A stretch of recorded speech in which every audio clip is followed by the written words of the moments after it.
பிரியமானவர்களே, இயேசு கிறிஸ்துவின் நாமத்தில் உங்களுக்கு என் அன்பின் வாழ்த்துக்கள். ஒரு புது மாசத்துல வந்திருக்கிறோம், புதிய நாட்கள் வந்திருக்கிறோம். ஆண்டவருக்கு ஸ்தோத்திரம்ல. இந்த வருஷம் இப்பதான் பிறந்த மாதிரி இருந்துச்சு, வேகமாய் மாதங்கள் ஓடுகிறது. அந்த ஆண்டவர் கூட இருக்கிறார்ல, அதுதான் முக்கியம். இயேசுவுடன் நான் நடப்பேன், இனிய மொழி அவர் பேசுவார் என்கிற ஒரு அற்புதமான பாடல் உண்டு. நாம் ஆண்டவரோடு நடக்கும்போது அவர் நம்மோடு அழகாக பேசி நடத்துவார்.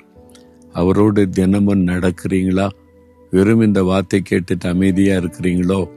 தினம் காலையில எழும்பி அவருடைய வசனத்தை தியானித்து அவரை தேடி இயேசுவோடு ஒரு வாழ்கிற வாழ்க்கைக்குள் அர்ப்பணித்து கொள்ளணும். சரி, இந்த நாள்ல ஆண்டவர் உங்களுக்கு என்ன வார்த்தை வைத்திருக்கிறார் தெரியுமா? ஒரு அழகான வாக்குத்தத்தத்தை ஆண்டவர் வைத்திருக்கிறார்.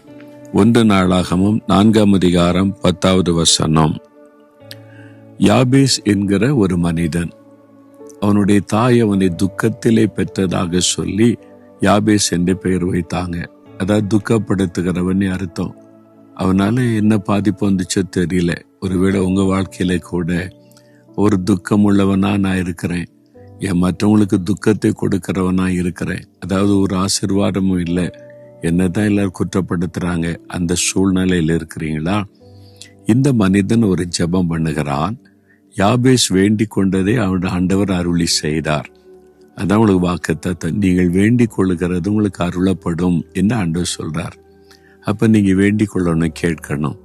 என்ன வேண்டிக் கொள்ளணும் அப்படின்னா, இந்த யாபேஸுடைய வேண்டுதல் இந்த வசனத்துல சொல்லப்படுகிறது. யாபேஸ் இஸ்ரவேலின் தேவனை நோக்கி, தேவரீர் என்னை ஆசீர்வதித்து என் எல்லையை பெரிதாக்கி உமது கரம் என்னோடு இருந்து தீங்கு என்னை துக்கப்படுத்தாதபடிக்கு என்னை விலக்கி காத்தருளும்.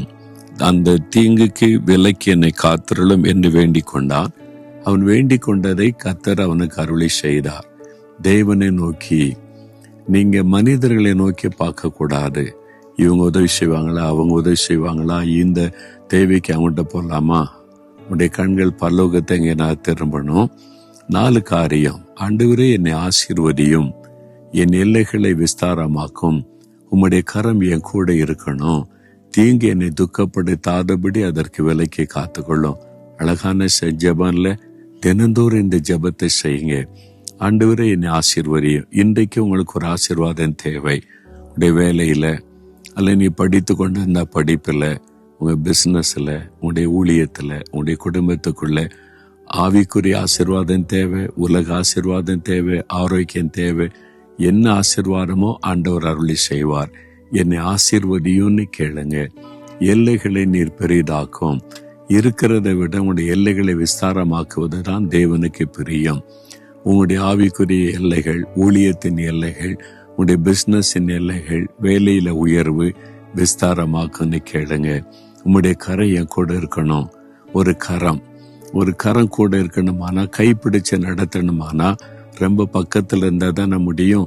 அப்ப இயேசுவே நீங்க கூட இருக்கணும், பக்கத்துல இருக்கணும். எனக்கு கரம் பிடித்து நடத்துங்கன்னு அழகாய் நடத்துவார். அவர் கூட இருந்தாலே அற்புதம் தானே.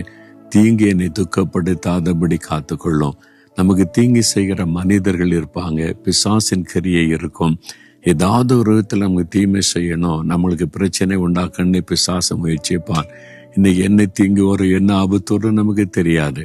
ஆண்டவரே, நீங்க தீங்கு என்னை துக்கப்படுத்தாதபடி காத்துக்கொள்ளும். இந்த ஜெபத்தை தினமும் செய்யுங்க. அதே மாதிரி அழகாய் உங்களை நடத்துவார். இப்ப சொல்றீங்களா? அப்படி இதயத்துல கை வைத்து, தேவரீர் என்னை ஆசீர்வதியும், என் எல்லைகளை விஸ்தாரமாக்கி அருளும், உம்முடைய கரம் என்னோடு கூட இருக்கட்டும், தீங்கு என்னை துக்கப்படுத்தாதபடி அதற்கு விலக்கி என்னை காத்துக்கொள்ளும். இயேசு கிறிஸ்துவின் நாமத்தில் ஆமேன், ஆமேன்.